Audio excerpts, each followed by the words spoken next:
Hi friends, இது வந்து noodles இல்லை, சப்பாத்தி. சப்பாத்தியில் நூடுல்ஸ் மாதிரி செஞ்சுருக்கேன். இது எப்படி செய்கிறதுன்னு இந்த வீடியோவில் பார்க்கலாம் வாங்க. மைதா மாவில் சப்பாத்தி போட்டு இந்த மாதிரி நீள நீளமாக கட் பண்ணி வச்சுட்டேன். நூடுல்ஸ் மாதிரி எல்லாத்தையுமே நூடுல்ஸ் மாதிரி கேரட்டு, முட்டைக்கோசு, கேப்சிகம் எல்லாத்தையும் நீள நீளமாக அப்படி இப்படி அரிஞ்சு வச்சுருக்கேன். அதுக்கு வெங்காயம், தக்காளி, இஞ்சி பூண்டு, பச்சை மிளகா எல்லாத்தையும் அதேமாரி நீள நீளமாக நறுக்கி வச்சுருக்கேன். பன்னீரையும் இதுமாரி நீள நீளமாக நறுக்கி வச்சுருக்கேன். இப்போ கடாயில் கொஞ்சமாக எண்ணெய் ஊற்றிக்கும்.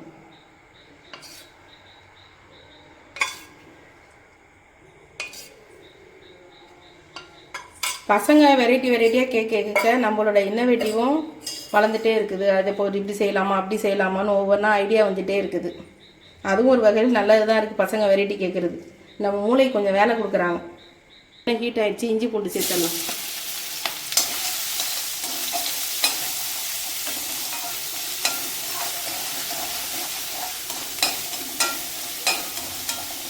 இஞ்சி பூண்டு அரைக்கக்கூடாது, சும்மா ஒரு க்ரஷ் பண்ணி வச்சுருக்கேன் மிக்சியில். பொடி பொடியாக நறுக்கலாம், எனக்கு அது நறுக்க வரல, அதனால மிக்சியில் போட்டு ஒரு பிளெண்ட் பண்ணி வச்சுட்டேன். அடுத்தது வெங்காயம் சேர்த்துக்குவோம்.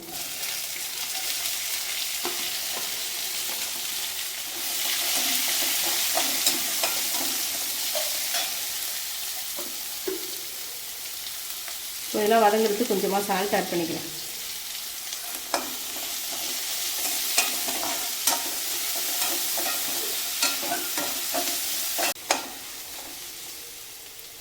வெங்காயம் நல்லா வதங்கிடுச்சு. இப்போ தக்காளியும் பச்சை மிளகாயும் சேர்த்துக்குவோம்.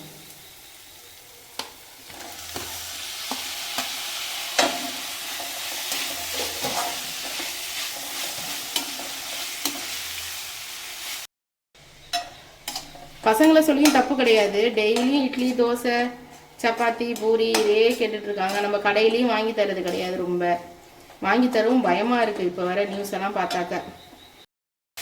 நல்லா தக்காளியும் நல்லா வதங்கணும். இப்போது கரம் மசாலா கொஞ்சம் போட்டுக்கோ, கொஞ்சமாக போட்டு.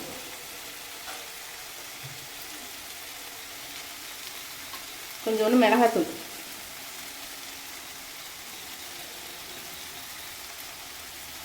போட்டு நல்லா மிக்ஸ் பண்ணிடுவோம். தக்காளி நல்லா வதங்கிருச்சு. இப்போ ஒவ்வொரு காயாக சேர்த்துருவோம். ஃபஸ்ட்டு கேரட்டு, அப்புறம் முட்டைக்கோசு. இது ரெண்டும் வதங்கினதுக்கப்புறம் நம்ம குடமிளகாய் சேர்த்துருவோம்.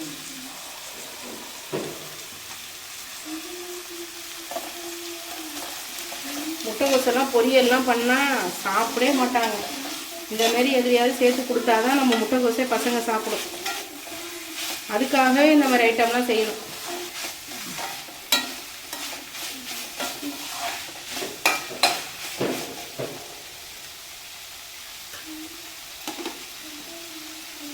இப்போ இதுக்கு கொஞ்சம் சால்ட் ஆட் பண்ணிக்குவோம்.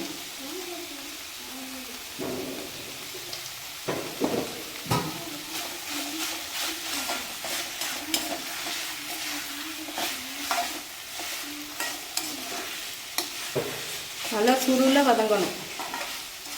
2 நிமிஷம் அதை அப்படியே மூடி வச்சுருவோம்.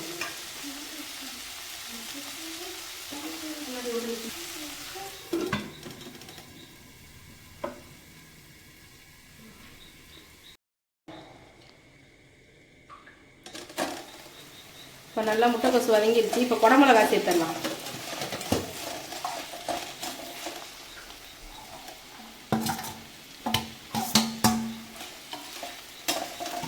குடமிளகாயும் போட்டு நல்லா கலட்டிட்டு 1 நிமிஷம் இல்லாட்டி 2 நிமிஷம் க்ளோஸ் பண்ணியிருக்கட்டும். குடமிளகாய் ஆயிடுச்சு. இப்போ பன்னீர் சேர்த்துடலாம். பன்னீர் சேர்த்து நல்லா மிக்ஸ் பண்ணிடுவோம். இப்போ மிக்ஸ் பண்ணியாச்சு. கொஞ்சம் நேரம் க்ளோஸ் பண்ணி வைப்போம். 1 நிமிஷம் இருந்தால் போதும். இப்போ பன்னீர் நல்லா வெந்துருச்சு. இப்போ கட் பண்ணி வச்ச சப்பாத்தியை சேர்த்துருவோம். நல்லா நூலாக நல்லா நூடுல்ஸ் மாதிரியே கட் பண்ணிக்கோங்க. நல்லாயிருக்கும் சாப்பிட்றதுக்கு. இதே கோதுமை மாவுலேயும் அப்படியே செஞ்சு சாப்பிட்லாம். இன்றைக்கி நான் மைதா மாவு போட்டிருக்கேன். நல்லா ஈவனாக மிக்ஸ் பண்ணியாச்சு. இப்போ ஒரு 1 நிமிஷம் அதை அப்படியே க்ளோஸ் பண்ணி வைப்போம். அப்போ தான் எல்லா டேஸ்ட்டும் பைண்ட் ஆகி நல்லாயிருக்கும். இப்போ ரெடி ஆகிடுச்சான்னு பார்ப்போம். 1 நிமிஷம் ஆயிடுச்சு. அவ்வளோதான், ஆஃப் பண்ணிட வேண்டியதாக. ரெடி ஆயிடுச்சு பாருங்கள். பார்க்கவே எவ்வளோ எம்மியாக இருக்குது. இதை நீங்களும் உங்கள் வீட்டில் ட்ரை பண்ணிவிட்டு எப்படி இருந்ததுன்னு கமெண்ட்டில் சொல்லுங்கள். ஓகே ஃப்ரெண்ட்ஸ், இந்த வீடியோ உங்களுக்கு பிடிச்சிருந்ததுன்னா சப்ஸ்கிரைப் பண்ணுங்கள். நீங்களும் இதை வீட்டில் ட்ரை பண்ணிவிட்டு எப்படி இருந்ததுன்னு எனக்கு கமெண்ட்டில் மறக்காமல் சொல்லுங்கள். ஓகே ஃப்ரெண்ட்ஸ், பாய்.